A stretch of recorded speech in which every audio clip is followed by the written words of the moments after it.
ಕನ್ನಡದಲ್ಲಿಯಪ್ಪ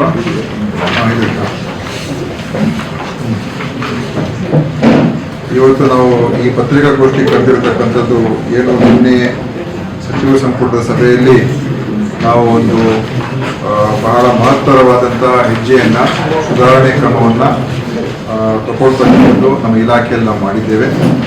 ಏನು ಮಾನ್ಯ ಮುಖ್ಯಮಂತ್ರಿಯವರು ನಮ್ಮ ಆಯವ್ಯಯ ಭಾಷಣದಲ್ಲಿ ನಾವೇನು ಒಂದು ಘೋಷಣೆ ಮಾಡಿಸಿದ್ದು ಏನಂತ ಹೇಳಿದ್ರೆ, ಈ ತಾಯಂದಿರ ಸಾವು ಏನಿದೆ ಅದನ್ನು ನಾವು ರಾಜ್ಯದಲ್ಲಿ ಹೆಚ್ಚು ಪ್ರಮಾಣದಲ್ಲಿ ಇಳಿಸ್ತಕ್ಕಂಥದ್ದು ನಾವು ಮಾಡಬೇಕಾಗಿದೆ ಅಂತ.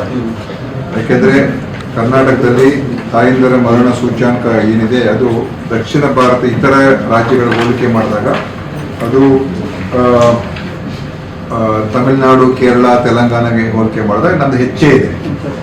ಅದರಿಂದ ಇದನ್ನು ನಾವು ಇನ್ನೂ ಇಳಿಸುವಂಥ ಕೆಲಸ ಆಗಬೇಕು. ಅದಕ್ಕೆ ನಾವು ತಾಯಂದಿರ ಮರಣವನ್ನು ಯಾವುದು ನಾವು ತಡೆಗಟ್ಟಿಸಬಹುದಾಗಿದೆ ಅದನ್ನು ಶೂನ್ಯಕ್ಕೆ ಇಳಿಸಬೇಕು ಅಂತ ಒಂದು ಘೋಷಣೆ ಆಯವ್ಯಯದಲ್ಲಿ ಮಾಡಿದ್ರು. ಅದರಲ್ಲಿ ಹಲವಾರು ಅಂಶಗಳಿತ್ತು. ಅದರಲ್ಲಿ ಈಗಾಗಲೇ ಅದನ್ನೆಲ್ಲ ನಾವು ಇಂಪ್ಲಿಮೆಂಟ್ ಮಾಡ್ತಾ ಇದ್ದೀವಿ. ಆ ಇಂಪ್ಲಿಮೆಂಟೇಷನ್ ನಾವೇನು ಮಾಡ್ತಾ ಇದ್ದೀವಿ ಅದರಲ್ಲಿ ಯಾವ ರೀತಿಯಾಗಿ ನಾವು ಯಾರೇ ಒಬ್ಬರು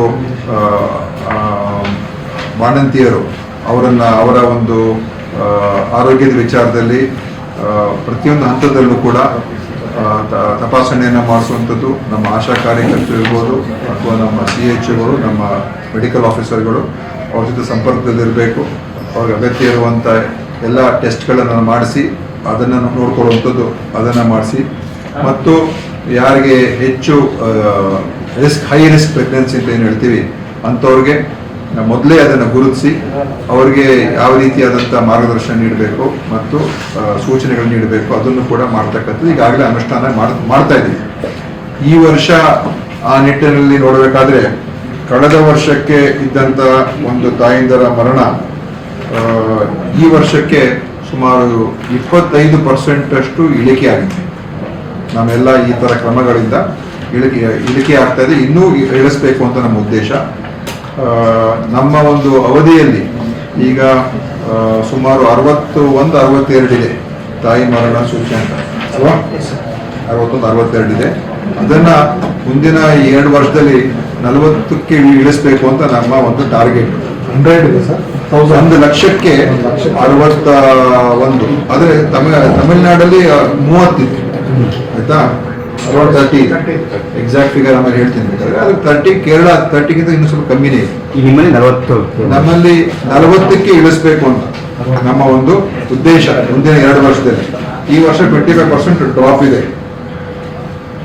ನೋಡಿ, ತಮಿಳುನಾಡು ಈಗ ಲೇಟೆಸ್ಟ್ ಅಲ್ಲ, ಒಂದು 3 ವರ್ಷ ಹಿಂದಿನ ಫಿಗರ್ಸು. ಅದರಲ್ಲಿ ಕೇರಳ ಅರೌಂಡ್ 20 ಇದೆ. ಅದಕ್ಕೋಸ್ಕರ ನಾವು ಆ ನಿಟ್ಟಿನಲ್ಲಿ ಈ ಬೇರೆ ಬೇರೆ ಕ್ರಮಗಳು ತಗೊಳ್ತಾ ಇದ್ದೀವಿ. ಪ್ರತಿಯೊಂದು ಆಡಿಟ್ ಮಾಡ್ತಾ ಇದ್ದೀವಿ ಮತ್ತು ಹೊಸ ಔಷಧಿಗಳನ್ನು ಅಗತ್ಯ ಇರುವಂಥದ್ದನ್ನು ಕೂಡ ನೀಡ್ತಾ ಇದ್ದೀವಿ. ಎಲ್ಲ ಆಗ್ತದೆ. ಅದು ಇನ್ನೊಂದು ಬಹಳ ಮುಖ್ಯವಾಗಿಲ್ಲವೇ, ಪ್ರತಿಯೊಂದು ಈ ತಾಯಿ ಮರಣ ಆದಾಗ, ಬಾಣಂತಿಯರ ಸಾವು ಅಂತ ಏನು ಹೇಳ್ತೀವಿ, ಅದಾದಾಗ ಒಂದು ಮುಖ್ಯವಾಗಿರುವಂಥದ್ದು ನಮ್ಮ ಏನು ಗರ್ಭಿಣಿಯರು ಇರ್ತಾರೆ, ನಮ್ಮ ಆಸ್ಪತ್ರೆಗಳಿಗೆ ಬಂದಾಗ ಒಂದೊಂದು ಸಲ ಡಾಕ್ಟರ್ಗಳು ಇರೋದಿಲ್ಲ. ಅಲ್ಲಿ ಬಂದಾಗ ಅಲ್ಲಿಂದ ಇನ್ನೊಂದು ಆಸ್ಪತ್ರೆಗೆ ಹೋಗಬೇಕು. ಈ ಇದರಿಂದ ಅವ್ರಿಗೆ ತಡ ಆಗುವಂಥದ್ದು. ಇನ್ನೊಂದು ಕಡೆ ನಮ್ಮ ಆಸ್ಪತ್ರೆಯಲ್ಲಿ ಸೇವೆ ಸರಿಯಾಗಿ ಸಿಗೋದಿಲ್ಲ ಅಂತ ಭಯದಿಂದ ಅವರು ಅದು ಖಾಸಗಿ ನರ್ಸಿಂಗ್ ಹೋಮ್ಗೆ ಹೋಗ್ಬಿಡ್ತಾರೆ ಅಥವಾ ಬೇರೆ ಕಡೆ ಹೋಗ್ತಾರೆ. ಹೆಚ್ಚಿನ ವಿಡಿಯೋಗಳಿಗೆ ಪ್ರತಿಧ್ವನಿ ಯೂಟ್ಯೂಬ್ ಚಾನೆಲ್ ಸಬ್ಸ್ಕ್ರೈಬ್ ಮಾಡಿ, ಬೆಲ್ ಐಕಾನ್ ಕ್ಲಿಕ್ ಮಾಡಿ.